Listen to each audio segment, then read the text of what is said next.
গ্যাসের সে ফোয়ারা আর থামে না। সেই গ্যাসের তোড়েই সে যাত্রা বেঁচে গেলাম বলে ঘনাদা থামলেন। অবাক হয়ে জিজ্ঞাসা করলাম, গ্যাসের তোড়ে বাঁচলেন কিরকম? একটু অনুকম্পার হাসি হেসে ঘনাদা বললেন, এটা আর বুঝতে পারলে না? কোমরে যে তাঁবুটা বাঁধা ছিল সেটা খুলে ধরে গ্যাসে ভর্তি করে নিলাম। তারপর দুজনের সেই বেলুনের দুদিকের দড়ি দিয়ে নিজেদের বেঁধে হাওয়ায় ভেসে গুহা থেকে বেরিয়ে এলাম। সেই বেলুনেই দক্ষিণ মেরু থেকে দেশে পৌঁছলেন নাকি? গৌড় গম্ভীরভাবে জিজ্ঞাসা করলেন। না, ও বেলুনে আর কতদূর যাওয়া যায়? ঘনাদা যেন বেশ বিরক্ত হয়ে বললেন। সে বেলুন গিয়ে পড়লাম এক পাহাড়ের ওপর। সাধারণ পাহাড় সেটা নয়, বিরাট আইসবার্গ অর্থাৎ বরফের পাহাড়। এই সময় এইসব বরফের পাহাড় ঝড়ের বেগে ক্রমশ উত্তর দিকে ভেসে যেতে যেতে গলতে থাকে। আমাদের পাহাড়টা যখন গলতে গলতে কোনো রকমের দুজনের দাঁড়াবার মতো ছোট হয়ে এসেছে, তখন ভাগ্যক্রমে একটা তিমি ধরা জাহাজ সেইখান দিয়ে যেতে যেতে আমাদের দেখতে পেয়ে আমাদের তুলে নেয়। আমরাও ভাসতে ভাসতে যে ম্যাকওয়ারি দ্বীপ পর্যন্ত এসে পড়েছিলাম তা ভাবতেও পারিনি।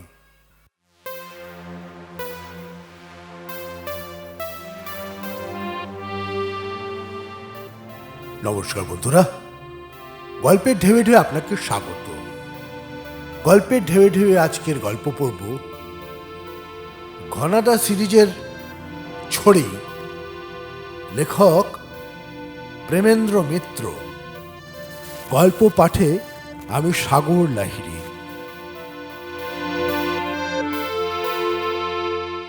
ঘনাদা সিরিজের আজকের গল্প পড়ব ছড়ি, লেখক প্রেমেন্দ্র মিত্র।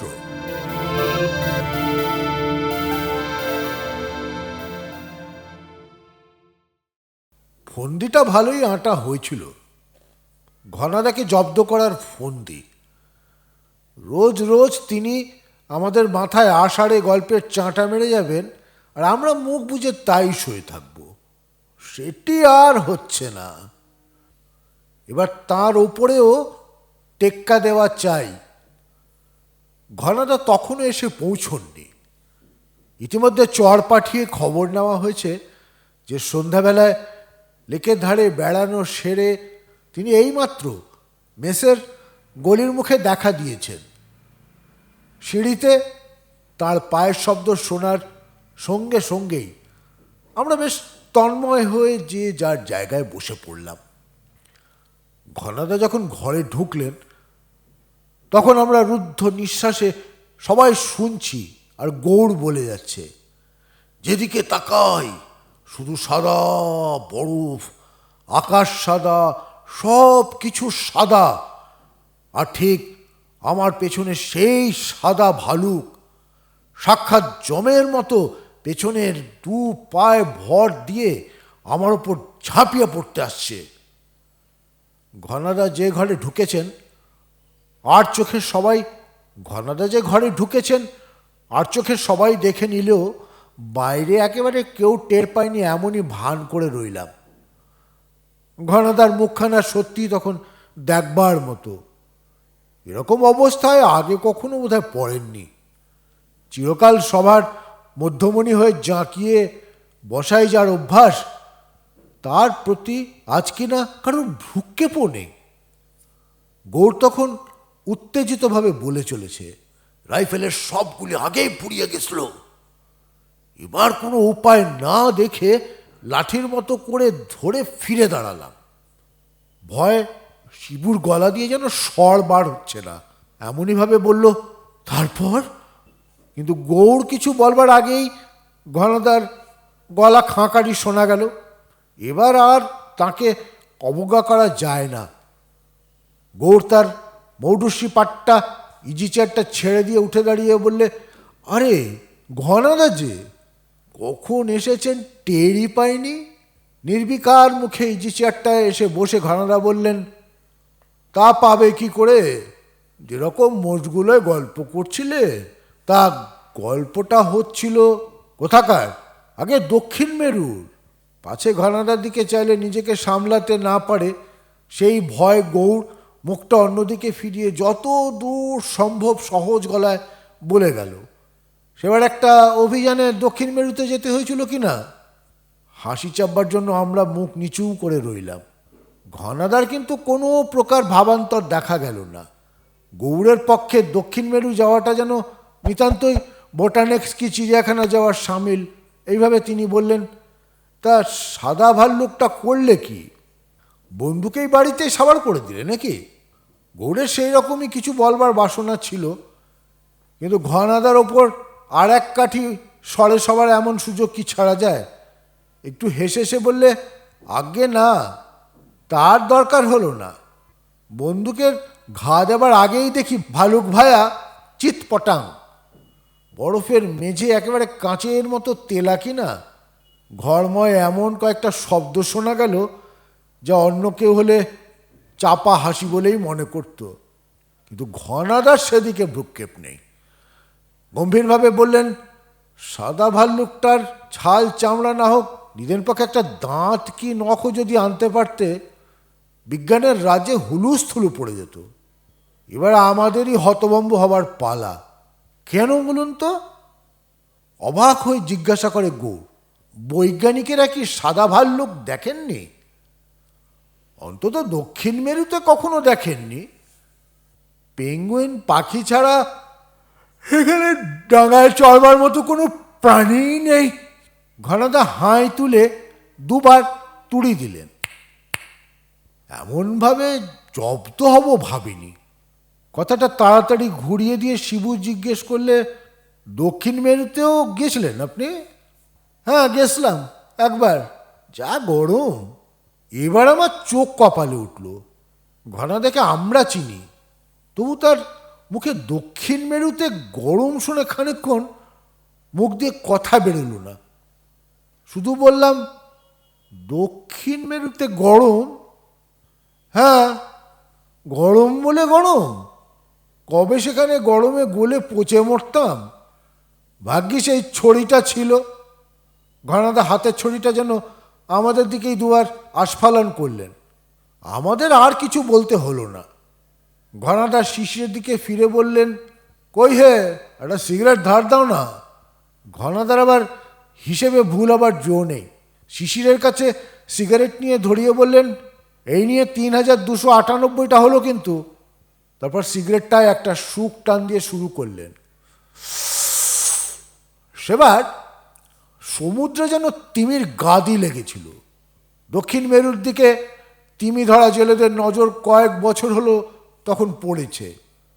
অবাধ বেপরোয়া তিমি শিকারের দরুন উত্তরাঞ্চলের তিমি প্রায় নিঃশেষ হওয়ার ফলেই দক্ষিণ দিকে ইংরেজ, নরওয়েজিয়ান, জাপানি আর আর্জেন্টাইন জেলেরা হানা দিতে শুরু করে বটে, কিন্তু দক্ষিণ মেরু অঞ্চলেও এত তিমি এর আগে কখনো দেখা যায়নি। নেহাত আনাড়ি জেলে জাহাজও সেবার তিমির চর্বিতে বোঝাই হয়ে ঘাঁটিতে ফিরেছে। তুখোড় তিমি শিকারীদের তো কথাই নেই। আমার জাহাজ যে তিমির চর্বিতে বোঝাই তা বোধহয় বলতে হবে না।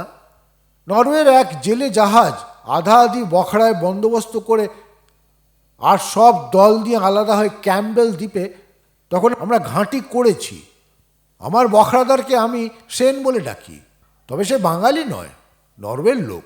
পুরো নাম ওলাফ সোরেনসেন। আমি তাকে ছোট করে নিয়েছি সেন বলে। সেন পাকা তিমি শিকারী। ২০ বছর ধরে উত্তর দক্ষিণের দুই মেরুর হেন জাতের তিমি নেই সে শিকার করেনি। দূর থেকে শুধু তিমির নিঃশ্বাসের ফোয়ারা দেখে সে নারওয়াল না স্পার্ম, কুঁজো না নীল তিমি বলে দিতে পারে। আমাদের জাহাজের নাম আমি রেখেছিলাম যমুনা। জাহাজ বললে অবশ্য খানিকটা ভুল বোঝানো হয়। মাত্র ৪০০ টনের বড় স্টিমার, মোট ১৭৫ ফুট লম্বা।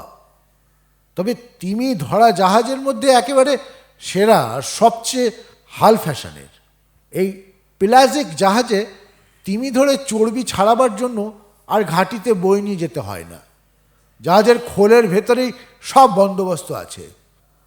আমাদের জাহাজে মাঝি মাল্লা নিয়ে তক সব শুদ্ধ আমরা 18 জন। সেন জাহাজের কাকের বাসা অর্থাৎ মাস্তুলের ওপরকার পাহাড়া মাচায় দূরবীন ধরে সমুদ্রের তিমির সন্ধান করে, আর আমি হারপুন ছোড়া কামান চালাই।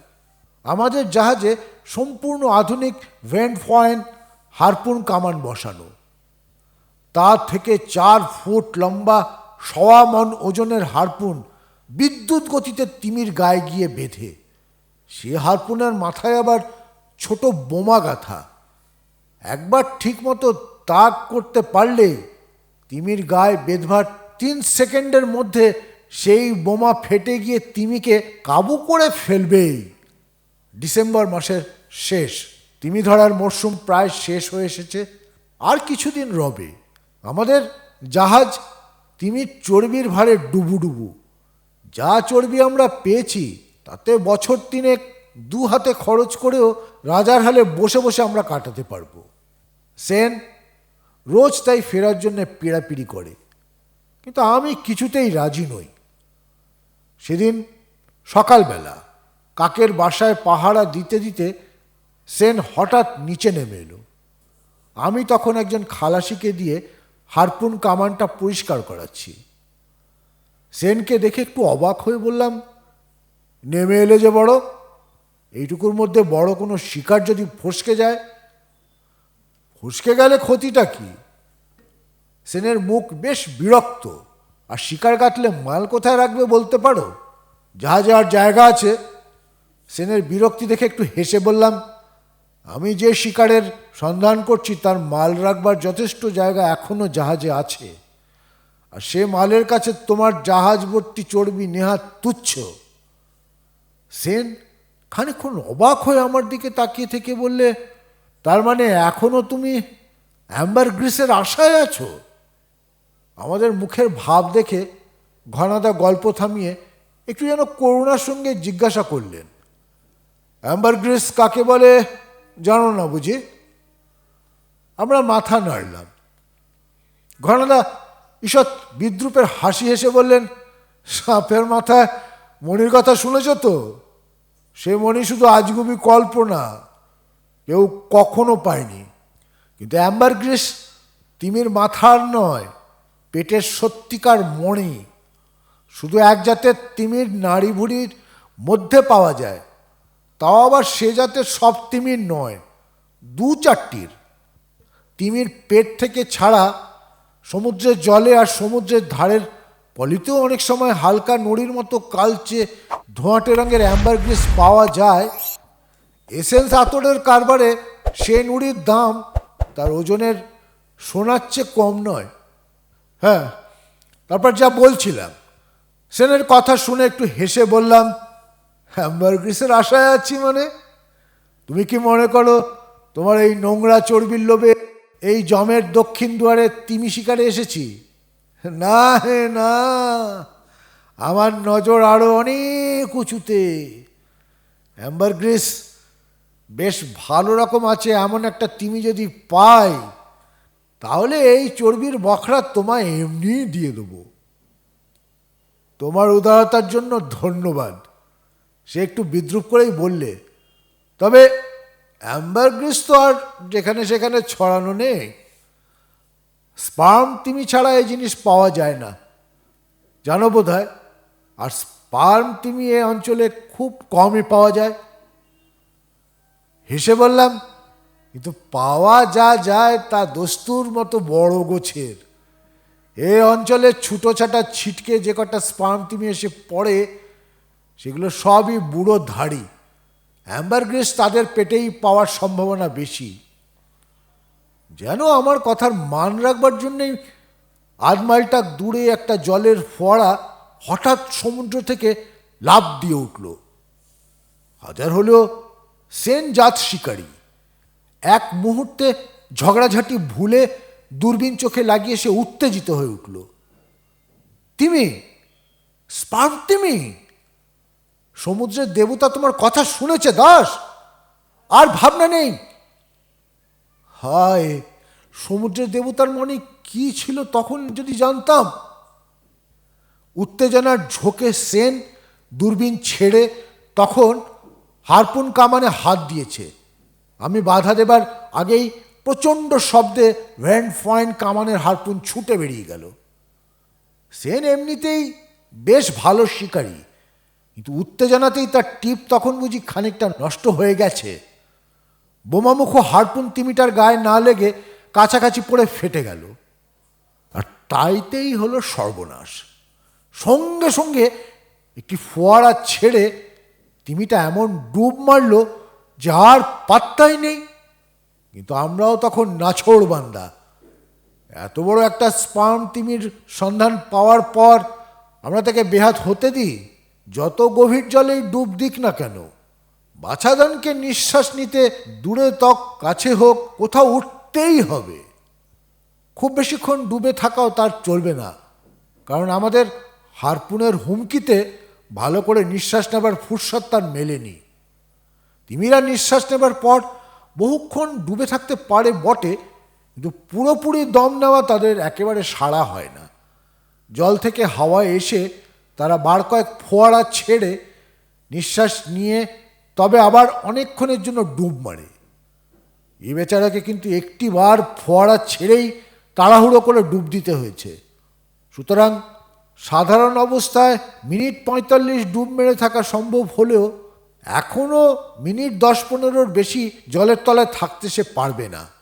সেনকে কাকের বাসায় পাঠিয়ে হারপুন কামান ধরে আমি সজাগ হয়ে দাঁড়িয়ে রইলাম। সারেং আমাদের হুকুম মতো তখন মাইলখানেক ব্যাস ধরে জাহাজটাকে চক্কর দেওয়াতে শুরু করেছে। কিন্তু স্পার্ম তিমি নয়, নিয়তি এই ছদ্মবেশে আমাদের নাকাল করতে এসেছে কি করে বুঝব? তিমির দেখা আমরা আবার কেন অনেকবার পেলাম, কিন্তু সে যেন মন্ত্র পড়া তিমি। হারপুন দিয়ে তাকে কিছুতেই ছুতে পর্যন্ত পারা গেল না। সে যেন ভেলকি জানে। হারপুন কামান থাকে জাহাজের সামনের দিকে, তিমিটা যেন তা জেনেই প্রত্যেকবার ঠিক জাহাজের পেছন দিকে ভেসে ওঠে।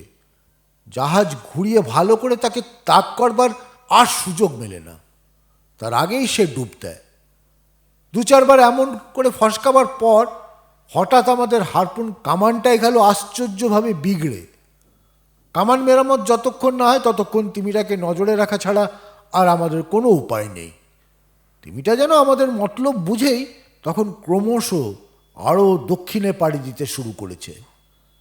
কিন্তু আমরাও তখন মরিয়া হয়ে উঠেছি। হারপুন কামান ঠিক যদি না হয় তাহলে তাকে ছোড়া হারপুন দিয়েই আগেকার যুগের তিমি শিকারীদের মতো তাকে আমরা ধরবই, এই আমাদের পণ। কিন্তু সে পণ রক্ষা আর হলো না। 2 দিন 2 রাত্রি তার পিছু পিছু ধাওয়া করে আমরা তখন মরুবৃত্তের দিকে অনেকখানি এগিয়ে গেছি। হঠাৎ তারপর উঠল ঝড়। দক্ষিণ মেরু অঞ্চলের ঝড় কি বস্তু এখানে কল্পনাই করা যায় না। ঘন্টায় 100 মাইল ঝড়ের বেগ সেখানে নেহাত স্বাভাবিক ব্যাপার। কোথায় রইল তিমি শিকার? নিজেদের জাহাজ বাঁচাতেই তখন আমাদের প্রাণান্ত। কদিন রাত্রি সে ঝড়ের সঙ্গে যুঝলাম খেয়ালই নেই। এইটুকু শুধু বুঝতে পেরেছিলাম যে ক্রমশ দক্ষিণ দিকেই আমাদের ঠেলে নিয়ে যাচ্ছে। তুষার ঝড়ে দিগবিদিক অন্ধকার, তারই ভেতর উত্তাল সমুদ্রের ঢেউ আর পাহাড়ের মতো বিরাট সব বরফের স্তূপ প্রতি মুহূর্তে যেন আমাদের পিষে ফেলবার জন্য ষড়যন্ত্র করছে। সে ষড়যন্ত্র শেষ পর্যন্ত শেষই হলো। কয়েকদিন ঝড়ের সঙ্গে অবিরাম যুদ্ধের পর বিরাট এক বরফের পাহাড়ের সঙ্গে ধাক্কা লেগে আমাদের জাহাজ চৌচির হয়ে গেল। কি যে তারপর হয়েছে, কি যে করেছি, কিছুই মনে নেই। জ্ঞান যখন হলো তখন দেখি বিরাট এক তুষার প্রান্তরের ওপর পড়ে আছি। চোখ মেলতেই মনে হলো কেতাদুরস্তভাবে ডিনার স্যুটের সাদা শার্ট, কালো কোট পরা কজন ভদ্রলোক যেন আমায় নিবিষ্ট মনে দেখছে। চোখের ঘোর একটু কাটবার পর বুঝলাম কোট প্যান্ট পরা ভদ্রলোক নয়, সেগুলি পেঙ্গুইন পাখি। পেঙ্গুইনরা এই তুষারের রাজ্যে মানুষ কখনো দেখেনি। ভয় না পেয়ে তারা নিজেদের ভাষায় আমার সম্বন্ধে খোলাখুলিভাবেই তখন আলোচনা শুরু করে দিয়েছে। উঠে বসে একবার চারিদিকে তাকালাম। আমাদের জাহাজের নানান টুকরো তুষারময় তীরের ওপর চারিদিকে ছড়ানো। বুঝলাম একই ঢেউয়ের মাথায় ভাঙা জাহাজের টুকরোর সঙ্গে আমি এই তুষার উপকূলে এসে পৌঁছেছি। পেঙ্গুইনদের কথা আগে অনেক শুনেছি। এখানে তাদের আস্তানা দেখে মনে হলো রসদ্বীপের কাছাকাছি কোনো জায়গায় আছি। এ জাতের পেঙ্গুইন এই অঞ্চলেই শীতের আগে ডিম থেকে বাচ্চা ফুটিয়ে বড় করতে আসে। কিন্তু আমি ছাড়া আমাদের জাহাজের আর কেউ কি রক্ষা পায়নি? চারিধারে অনেক দূর পর্যন্ত খুঁজে দেখলাম, জীবিত দূরে থাক কোনো মানুষের মৃতদেহ একটা দেখতে পেলাম না। দেখবার আশা করাই অবশ্য ভুল। তুষার ঝড়ে জাহাজ ডুবির পর যদি কেউ বেঁচে গিয়ে থাকে, এখানকার সমুদ্রের হিংস্র গ্রামস তিমির কবল থেকে তার রক্ষা পাওয়া অসম্ভব। এই দিকের সমুদ্রে নেকড়ের পালের মতো ঝাঁকে ঝাঁকে তারা ঘুরে বেড়ায়। তাদের নজরে পড়লে বিরাট নীলতিমি থেকে অক্টোপাস আর সিল পর্যন্ত কারোর কোনো রক্ষা নেই। হাঙরের চেয়ে তারা অনেক বেশি বুদ্ধি ধরে। শক্তি, সাহস এবং হিংস্রতা তাতেও তারা অনেক ওপরে। আমি যে তাদের কবলে পড়িনি এটা নেহাত আমার সৌভাগ্য। কিন্তু খানিকক্ষণ সেই তুষার শ্মশানে কাটাবার পর বেঁচে যাওয়াটা সৌভাগ্য না দুর্ভাগ্য বেশ একটু সন্দেহ হতে লাগলো। জলে ডুবে বা হাঙর তিমির কবলে পড়ে মারা গেলে সঙ্গে সঙ্গে সব চুকে যেত, কিন্তু সেসব বিপদ থেকে উদ্ধার পেয়ে এই তুষার রাজ্যে যে তিলে তিলে মরতে হবে, এখান থেকে উদ্ধার পাওয়ার কোনো সম্ভাবনাই কখনো নেই। তিমি ধরা জাহাজ সাত করে এ জায়গার ধারে কাছে কখনো আসে না। কালে ভদ্রে তোড়জোড় করে যারা মেরু অভিযানে এই অঞ্চলে আসে তাদের সঙ্গে দেখা হওয়ার আশা সমুদ্রের বালির গাদায় একদানা চিনি খুঁজে পাওয়ার সমান। তবু প্রাণ থাকতে হাল ছেড়ে দিতে নেই।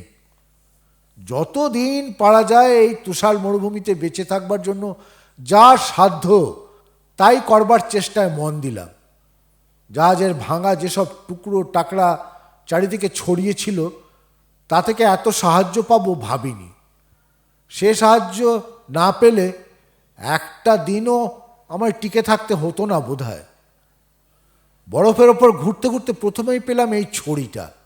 সাউথ জর্জিয়ার বন্দর থেকে তিমি শিকারে বেরোবার সময় শখ করে এই ছড়িটা কিনেছিলাম। এই তুষার রাজ্যে ছড়িটিকে পেয়ে যেন পুরনো বন্ধুকে ফিরে পেলাম মনে হলো। ছড়িটা বাদে কিছু টিনে ভর্তি খাবার দাবারও এখানে সেখানে কুড়িয়ে পেলাম। দিন দশেক অন্তত সে খাবারে চলে যেতে পারে। কিন্তু সবচেয়ে দরকারি যে জিনিসটি পেলাম সেটি একটি রেশম আর পাতলা রবারের তৈরি গোল তাঁবু। এমনিতে গোটা তাঁবুটা এমন হালকা যে পাকিয়ে কাঁধে ফেললে একটা আলোয়ানের চেয়ে বেশি ভারী লাগে না, কিন্তু ফাঁপিয়ে মাটিতে খাটালে জনচারেক লোক তার মধ্যে অনায়াসে রাত কাটাতে পারে। তিমি ধরা জাহাজ বিগড়ে হঠাৎ যদি দক্ষিণ মেরুর কোনো দ্বীপে শীতকালটা কাটাতে হয়, সেই জন্য সেন এই তাঁবুটা দেশ থেকে বিশেষভাবে অর্ডার দিয়ে তৈরি করে এনেছিল। সেটা যে দক্ষিণ মেরুর তুষার রাজ্যেই কাজে লাগবে সে বা আমি ভাবতেই পারিনি। এই তাঁবুটা না পেলে এই রক্ত জমানো শীতের দেশে এস্কিমোদের মতো বরফের ঘর তৈরি করবার চেষ্টাই হয়তো আমাকে করতে হতো। তাও কতদূর কি পারতাম জানি না। তাঁবু খাটিয়ে বসার পর কয়েকটা দিন ভাঙা জাহাজের টুকরো টাকরা থেকে আর কি পাওয়া যায় তারই খোঁজে কেটে গেল। পেঙ্গুইন ও সামুদ্রিক স্কুয়া চিলি আমার একমাত্র সঙ্গী। যে জায়গায় আমি তাঁবু ফেলেছিলাম তা থেকে মাইলখানেক দূরে হাজার হাজার পেঙ্গুইন ডিম ফুটিয়ে বাচ্চা বড় করবার জন্য তখন নুড়ি সাজিয়ে বাসা তৈরি করতে ব্যস্ত। পুরুষ পাখিরা নুড়ি মুখে করে নিয়ে আসে, মেয়ে পাখিরা তা সাজায়। পেঙ্গুইনদের হাব ভাব হালচলন দেখলে পাখির বদলে মানুষ বলেই ভুল হয়। তাদের আচার ব্যবহারে সামাজিক সভ্যতার আভাস বেশ স্পষ্ট। স্কুয়া চিলেরা পেঙ্গুইনদের চিরশত্রু। ইতিমধ্যেই তারা পেঙ্গুইনদের জ্বালাতন করতে শুরু করেছে। পেঙ্গুইনরা ডিম পাড়বার পর তাদের লুটতরাজ আরও বেড়ে যাবে। পেঙ্গুইনদের সজাগ পাহারা একটু ঢিলে হলেই ছো মেরে ঠোঁটের ডিম বিঁধে নিয়ে যাওয়া তাদের দস্তুর। কিন্তু পেঙ্গুইন আর স্কুয়া চিলের ঝগড়া দেখে দিন কাটালে আমার চলবে না। মাত্র 10 দিনের খোরাক আমার হাতে। পেঙ্গুইনরা ডিম পাড়ার পর স্কুয়া চিলদের মতো আমাকেও হয়তো তাদের ওপর ডাকাতি করতে হবে, কিন্তু তার আগে কিছু খাবার সংগ্রহ না করলেও নয়। ভাঙা জাহাজের ছড়ানো মাল থেকে একটা লম্বা লোহার শিক জোগাড় করেছিলাম। তাই দিয়ে এই অঞ্চলে একটা চিতা শিল শিকার করবার চেষ্টায় বেরিয়ে পড়লাম। জলে নেমে সড়কিতে শিল মাছ গাঁথা অসম্ভব, কিন্তু শিল অনেক সময় বরফের মধ্যে নিঃশ্বাসের একটা ফুটো তৈরি করে। ফুটো তৈরি করে তার তলায় শীতটা কাটায়। সেই রকম একটাকে সুবিধে মতো পাওয়াই আমার উদ্দেশ্য।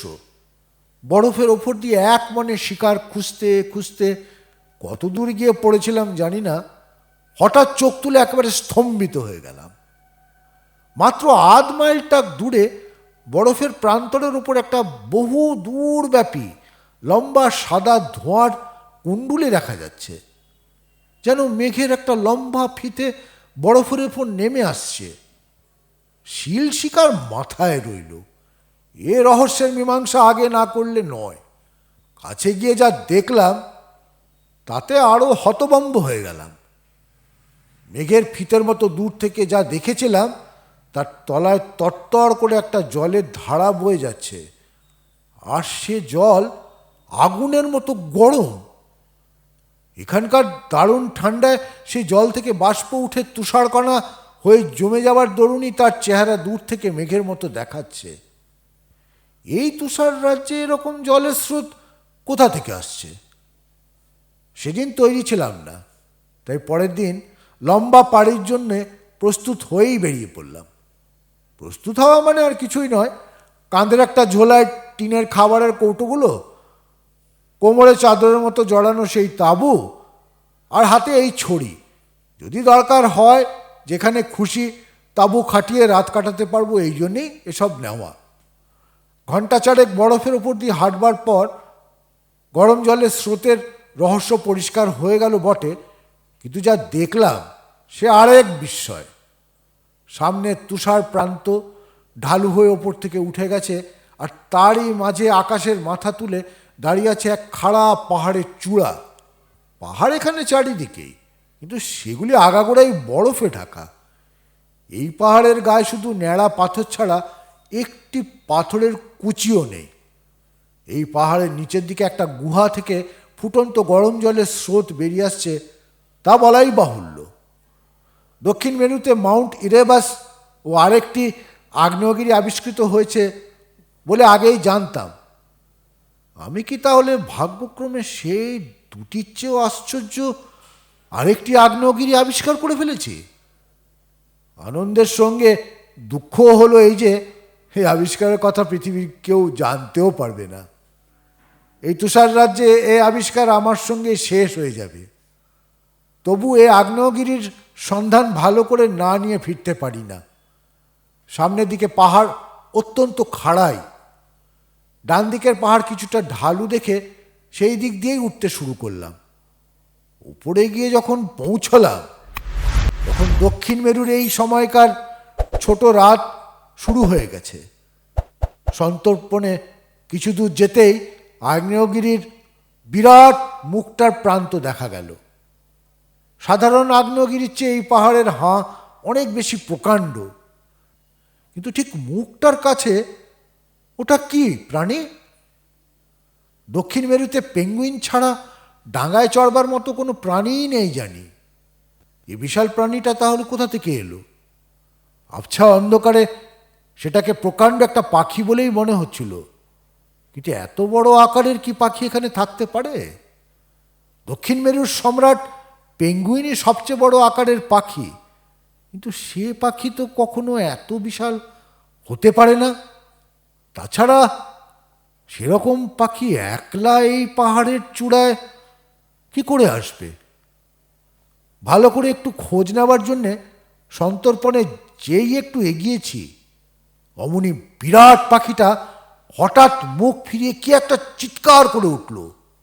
পর মুহূর্তে হঠাৎ চমকাবার দরুনই হোক বা তলার পাথর সরে গিয়েই হোক, সে সশব্দে আগ্নেয়গিরির মুখের ভেতর গড়িয়ে পড়ল এবং এক লাফে তাকে ধরতে গিয়ে দেখলাম সঙ্গে সঙ্গে আমিও সবেগে নিচে গড়িয়ে যাচ্ছি।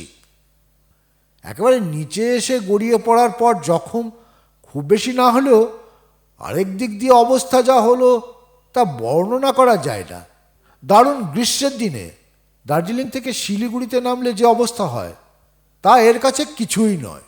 পাহাড়ের ওপর ছিল দক্ষিণ মেরুর দুরন্ত শীত, আর পাহাড়ের ওই গহ্বরের তলায় একেবারে যেন আফ্রিকার কঙ্গোর জঙ্গলের দারুণ ভ্যাপসা গরম। সমস্ত শরীর জ্বলে গিয়ে যেন দমবন্ধ হয়ে মরে যাবার জোগাড় হলো। যার জন্য এই গহ্বরে পড়তে হলো সেও তখন উঠে বসে আমার দিকে অবাক হয়ে তাকিয়ে আছে। বিরাট কোনো অজানা পাখি নয়, সে আমারই বন্ধু সেনের মুখে সমুদ্র থেকে উদ্ধার পাওয়া আর পাখি সাজার বৃত্তান্ত তারপর শুনলাম। আমার মতো সমুদ্রের ঢেউ তাকেও তুষার তীরের ওপর ফেলে যায়, কিন্তু আমার মতো রবারের তাঁবুর সুবিধে না থাকায় শীতে প্রাণ বাঁচাবার জন্যে কয়েকটা পেঙ্গুইন পাখি মেরে তাদের চামড়া আর পালক তাকে গায়ে আঁটতে হয়। তারপর গরম জলের স্রোত দেখে আমারই মতো কৌতূহলী হয়ে সে এই পাহাড়ের সন্ধানে আসে। অন্য সময় হলে এ গল্প হয়তো যথেষ্ট উপভোগ করতাম, কিন্তু দারুণ গরমে যখন প্রাণ যাবার উপক্রম তখন অন্য কিছুতে কি মন যায়। 2 দিন 2 রাত সেই আগ্নেয়গিরির খোল থেকে বেরুবার প্রাণপণ চেষ্টা করলাম, কিন্তু কোনো ফল হলো না। চারধারে পাথরের দেওয়াল, কয়েকটা ঢালু হলেও এমন উল্টোভাবে খাঁজ কাটা যে তাবে গড়িয়ে পড়া সহজ হলেও ওঠা একেবারে অসম্ভব।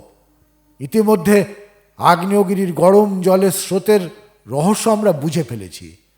যে খোলের ভেতরে আমরা পড়েছি তার দুদিকে 2টি ছোট ছোট ফোঁকর আছে। একদিকের ফোঁকর দিয়ে বাইরের তুষার ভেতরে এসে মাঝখানের একটা কড়াইয়ের মতো গর্তে জমা হয়ে নিচেকার প্রচণ্ড উত্তাপে ফুটে উঠছে।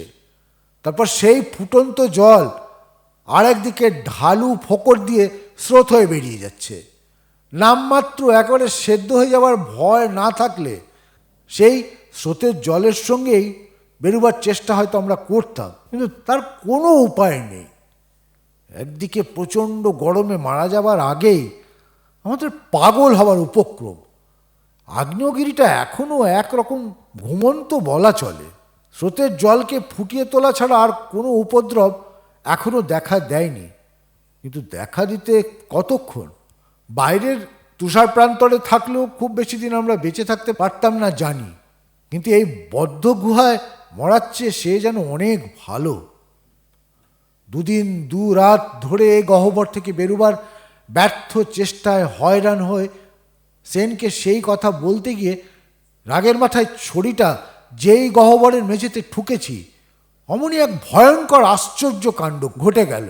দমকলের মুখ দিয়ে যেমন তোড়ে জল বেরোয়, আমার ছড়ির ডগায় মেঝের সেই জায়গাটা ফুটো হয়ে তেমনি প্রচণ্ড বেগে 7টা ইঞ্জিনের শীষের মতো আওয়াজ করে ধোঁয়াটে গ্যাসের পিচকিরি আগ্নেয়গিরির মুখ ছাড়িয়ে লাফিয়ে উঠল। গ্যাসের সে ফোয়ারা আর থামে না। সেই গ্যাসের তোড়েই সে যাত্রা বেঁচে গেলাম বলে ঘনাদা থামলেন। অবাক হয়ে জিজ্ঞাসা করলাম, গ্যাসের তোড়ে বাঁচলেন কীরকম? একটু অনুকম্পার হাসি হেসে ঘনাদা বললেন, এটা আর বুঝতে পারলে না? কোমরে যে তাঁবুটা বাঁধা ছিল সেটা খুলে ধরে গ্যাসে ভর্তি করে নিলাম। তারপর দুজনের সেই বেলুনের দুদিকের দড়ি দিয়ে নিজেদের বেঁধে হাওয়ায় ভেসে গুহা থেকে বেরিয়ে এলাম। সেই বেলুনেই দক্ষিণ মেরু থেকে দেশে পৌঁছলেন নাকি? গৌর গম্ভীরভাবে জিজ্ঞাসা করলেন। না, ও বেলুনে আর কতদূর যাওয়া যায়? ঘনাদা যেন বেশ বিরক্ত হয়ে বললেন। সে বেলুন গিয়ে পড়লাম এক পাহাড়ের ওপর। সাধারণ পাহাড় সেটা নয়, বিরাট আইসবার্গ অর্থাৎ বরফের পাহাড়। এই সময় এইসব বরফের পাহাড় ঝড়ের বেগে ক্রমশ উত্তর দিকে ভেসে যেতে যেতে গলতে থাকে।